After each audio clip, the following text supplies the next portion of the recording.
이진숙 전 방통위원장을 전격 체포한 경찰이 구속영장까지 청구하는 방안을 검토 중이라는 보도들 잇따르고 있습니다. 경찰의 체포가 적법한지 따지는 체포적부심이 내일 오후 3시에 열릴 예정이고요. 지금 이 시각 이 전 위원장은 유치장에서 나와서 2차 조사를 받고 있다고 합니다. 전쟁입니다. 이 말을 한 여성이 떠오르네요. 이재명이 시켰습니까? 정청래가 시켰습니까? 아니면 개딸들이 시켰습니까? 민주당과 좌파 집단은 우리가 상상하는 모든 일을 하는 집단이다. 또 우리가 상상하지도 못하는 일을 하는 집단이다. 자, 이진숙 여기 수갑 차고 있습니다. 방송통신위원회라는 기관 하나 법까지 만들어서 없앴습니다. 국회 출석한다고 경찰에 출석 못했다. 그래서 이렇게 수갑을 채우겠다. 그러면 선출 권력보다 개딸 권력이 더 센 겁니까? 대통령 위에 그 개딸 권력 있습니까? 기본적으로 이게 왜 출석 불응이냐, 경찰은 어떤 점에서 이진숙 위원장의 출석에 불응한다고 판단한 것이냐, 그에 대한 사실관계를 확인했고, 기본적으로 공직선거법 위반과 국가공무원법 위반의 사실관계에 대해서 그런 발언을 한 사실은 있지만은 그것이 범죄를 구성하지는 않는다고 생각한다라는 것이 저희 답변이었고.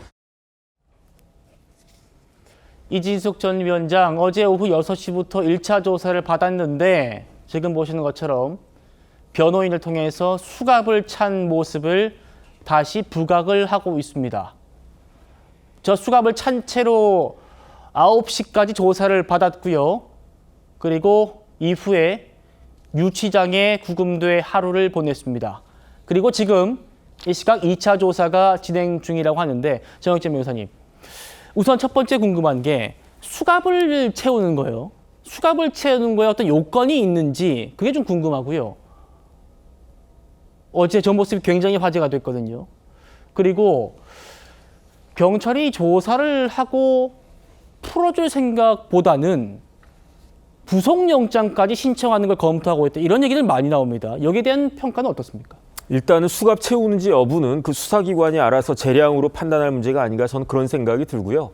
그다음에 체포영장 발부받아서 체포영장을 집행을 했으니까 원래 법에 체포영장이 발부가 됐을 때에는 48시간 이내에 구속영장 청구하도록 되어 있습니다. 그렇지 않으면 풀어줘야 되니까 48시간 이내에 풀어줄 사람을 못하러 체포해가지고 저렇게 유치장에 구금하겠습니까? 그러니까 구속영장까지는 당연히 생각한다 이렇게 볼 수밖에 없는데 예.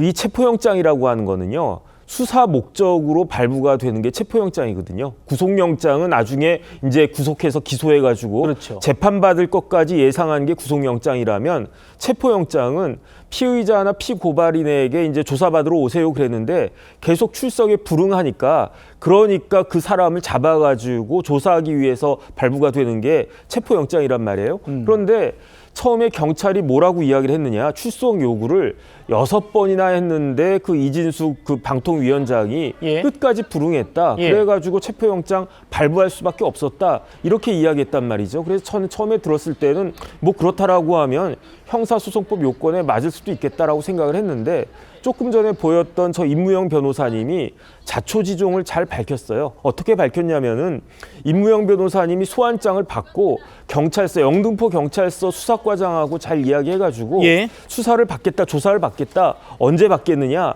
9월 27일 2시에 받겠다라고 이야기를 했대요. 예. 9월 27일이 무슨 요일인가 찾아봤더니 토요일이었어요. 왜냐하면 9월까지는 이진숙 방통위원장이 아직 방통위원장이었기 때문에 그러니까 평일은 내가 방통위원장으로서 일을 해야 되니까 그러니까 어쩔 수 없이 주말에 내가 조사를 받겠다 해가지고 9월 27일에 시간까지 다 정해놓고 그날을 기다리고 있었는데 9월 27일에 어떤 일이 있었습니까? 예. 9월 26일, 27일에 굉장히 국회가 급박하게 돌아갔어요. 그래가지고 어떻게 되느냐?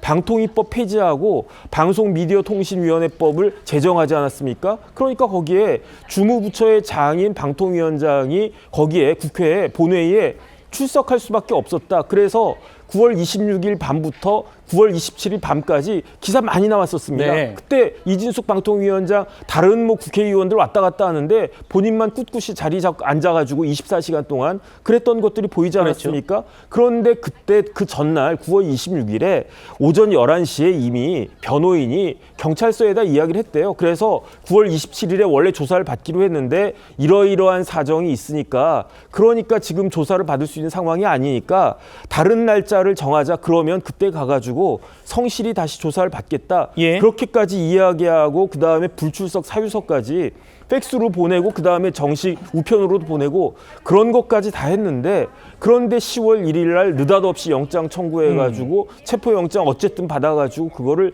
집행했다라고 하니까 만약에 이런 내용이 그 임무영 변호사님의 말씀이 사실이라고 하면요. 저거는 굉장히 부적법한 불법적인 체포영장 아닌가 저는 그런 생각 들고요. 예. 내일 체포적부심 어떻게 나올지 모르겠지만은 이진숙 방통위원장은 석방될 가능성이 굉장히 높지 않나? 저런 사유 가지고 구속영장이 발부가 되고 체포적부심이 인용이 기각이 되겠습니까? 저는 그런 생각이 들기 때문에 조금 지켜봐야 되는 거 아닌가 싶습니다. 예.